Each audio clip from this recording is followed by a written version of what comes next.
In Altadena, in the weeks after fire swallowed her home, Ashley Bryn Carter, 43, described how a circle of friends had taken over making the list for her because the process of trying to remember every destroyed item was too difficult. Her story, Mr. Allen said, helped inspire the legislation. Industry representatives warned that guaranteeing 100% of contents coverage would drive premiums higher. Lawmakers sympathetic to that argument pared the bill back to 60% during committee negotiations, a compromise Mr. Allen called frustrating but necessary. Consumer advocates argue that the insurance industry is selling a false promise. Homeowners pay for contents coverage up to a clearly defined amount, an amount written into the policy itself. But then they must prove their belongings were worth what the contract already guaranteed at the outset. We brought survivor witnesses to the state capitol with blown-up images of pages from their inventories to illustrate for lawmakers how cruel it is to make people labor over remembering and detailing what was in their medicine cabinets and kitchen drawers and revisit the pain of their losses over and over, wrote Amy Bach, executive director of United Policyholders, a San Francisco-based group that has fought for decades to remove the itemization requirement. The law takes effect in January and is not retroactive, meaning it may not help families who lost their homes in this year's fires.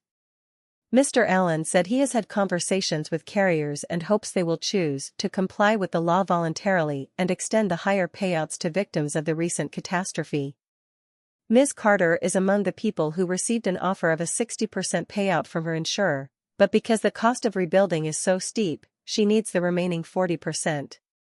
Ms. Carter, a lifelong thrifter and a costume designer for TV shows and films, had amassed a collection of vintage clothes, items that are difficult to appraise, even as they're imbued with meaning for her. By summer, she had finished itemizing the living room, the kitchen, and 2 of the 3 bedrooms of the home that she had lost. But she'd left the hardest, her walk-in closet, for last. Her treasures included a collection of vintage Levi jeans and an array of second-hand Gucci and Chanel purses. She tried to work on the list every week but had to take a break in June after it nearly put her over the edge. "I just kind of had a breakdown," she said. California raises minimum payout for wildfire victims' items. After years of fires that left families tallying every burned toothbrush, a new law is requiring insurers to ease a grueling burden.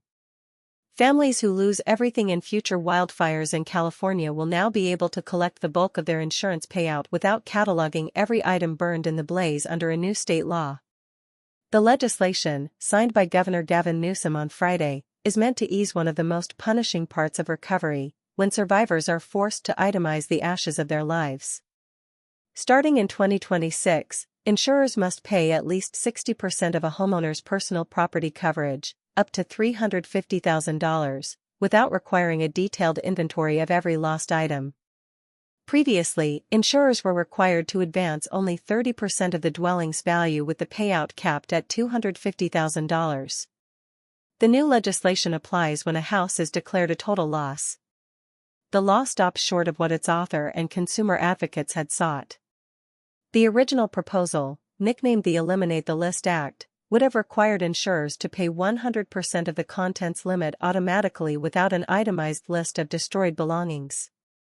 After receiving heavy pushback from the insurance industry, lawmakers cut the guarantee nearly in half. "I was disappointed that it got knocked down, but it's still a very significant step in the right direction, very significant," said State Senator Ben Allen, a Democrat whose district includes Los Angeles's Pacific Palisades neighborhood, and who wrote the bill. Under most homeowner policies, families must submit exhaustive inventories, sometimes thousands of items long, before insurers will reimburse the cost of lost belongings. Adjusters frequently demand receipts or photos to prove ownership.